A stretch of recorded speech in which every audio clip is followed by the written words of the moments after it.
Hey everyone, welcome back to my YouTube channel.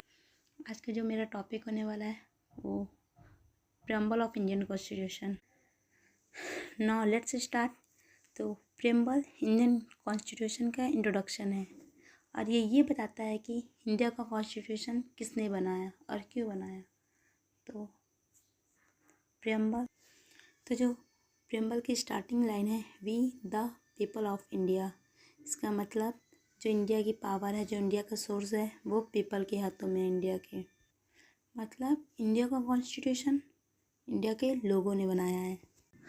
और India का nature sovereign, socialist, secular, democratic, Republic.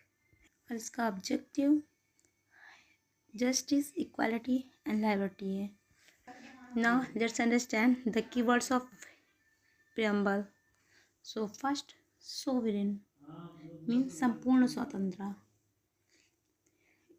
It's mean India is fully independent and no foreign country control over our laws, policies and defense. And India अपना decision खुद ले सकती है। Second, socialist Samajwadi. India में सबको equal chances मिलना चाहिए। Rich और पुअर के बीच जो गैप है वो कम हो सके, ताकि गवर्नमेंट पब्लिक वेलफेयर का काम करे और एजुकेशन, हेल्थ, जॉब्स में फेयरनेस हो। नंबर 3, सेकुलर धर्मनिरपेक्ष। It's mean India has no religion. अब गवर्नमेंट सारे रिलीजन्स को इक्वल ट्रीट करेगी। किसी रिलीजन के स्पेशल प्रेफरेंस नहीं है और हर रिलीजन को, हर सिटीजन को अपना रिलीजन फॉलो करने की फ्रीडम है। नंबर 4, डेमोक्रेटिक लोकतांत्रिक। डेमो मीन्स पीपल, क्रेसी मतलब रूल। इट्स मीन इंडिया में गवर्नमेंट पीपल चूज़ करते हैं। गवर्नमेंट बनेगी by will of people. India में इलेक्शंस होते हैं, 1 person 1 vote. And third, public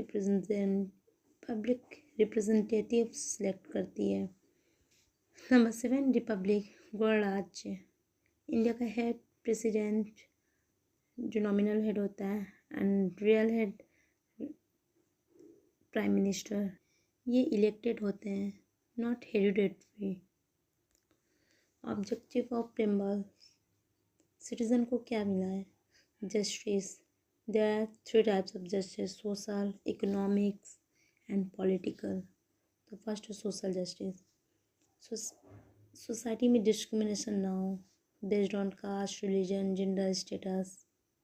सबको इक्वल, सबके साथ इक्वल बिहेव करना चाहिए। Second, economic justice. Money and opportunities में फेयरनेस होनी चाहिए। गवर्नमेंट को ये कोशिश करनी चाहिए कि गरीब को सपोर्ट मिल सके, जॉब्स में इक्वल चांसेस हो, एक्सप्लॉयटेशन ना हो। Number 3, political justice. हर सिटीज़न को पॉलिटिक्स में इक्वल राइट मिलना चाहिए, वोट देने का, इलेक्शन लड़ने का, गवर्नमेंट में पार्टिसिपेट।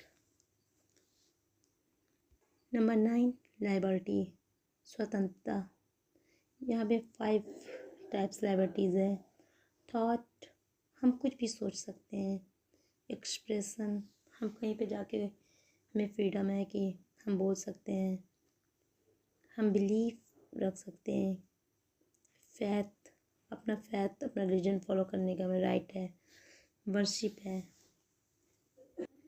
फैथ है, अपना फैथ फॉलो करने की आज़ादी में। वर्शिप, हम किसी भी रिलीजन को फॉलो कर सकते हैं। Number 10, equality. Equality of status, A B, equality of opportunity. Equality of status, किसी को भी हम लो एंड हाई नहीं समझ सकते। इक्वालिटी ऑफ अपॉर्चुनिटी, सबको इक्वल चांसेस मिलना चाहिए, एजुकेशन, इन जॉब्स, इन प्रमोशंस, सारी चीज़ इक्वल होनी चाहिए। नंबर 11, फ्रेटर्निटी ब्रदरहुड, भाईचारा। इंडिया में लोगों को ब्रदरहुड और यूनिटी रखनी चाहिए। प्रेम्बल में 2 चीज़ें और मेंशन हुई हैं, dignity of individual, her person की रिस्पेक्ट करनी चाहिए। Unity and integrity of nation, हमारी कंट्री यूनाइटेड रहे, टूट ना जाए। कुछ क्वेश्चन हैं जो एग्ज़ाम में इम्पॉर्टेंट पॉइंट्स हैं, सो लेट्स अंडरस्टैंड। सो हमें प्रिम्पल को हु ड्राफ्टेड, सो जवाहरलाल नेहरू ने ऑब्जेक्टिव रेजोल्यूशन उसे प्रेजेंट किया था 13 दिसंबर 1946 को, और इसे अडॉप्ट किया गया था 26 नवंबर 1949 को, एंड इन्फोर्स किया गया था 26 जनवरी 1950 को। प्रिम्बल में 3 वर्ड है जो ऐड किया गया था: socialist, secular, unity and integrity. 42nd amendment 1976। Now last, यहाँ पे 2 इम्पॉर्टेंट केस लॉ है। नंबर 1, बेरूबाद यूनियन केस 1960, जिसमें सुप्रीम कोर्ट का जजमेंट आया कि preamble is not a part of Indian constitution, so we can't amend. Second case Kesavananda Bharati versus state of Kerala 1973, जिसमें supreme court ने बोला कि प्रिम्बल इंडियन कॉन्स्टिट्यूशन के ही पार्ट है और हम इसे 368 आर्टिकल के अकॉर्डिंग अमेंड कर सकते हैं। अगर आप सबको ऐसी वीडियोस चाहिए तो चैनल को सब्सक्राइब ज़रूर कर दें और वीडियो को लाइक एंड शेयर।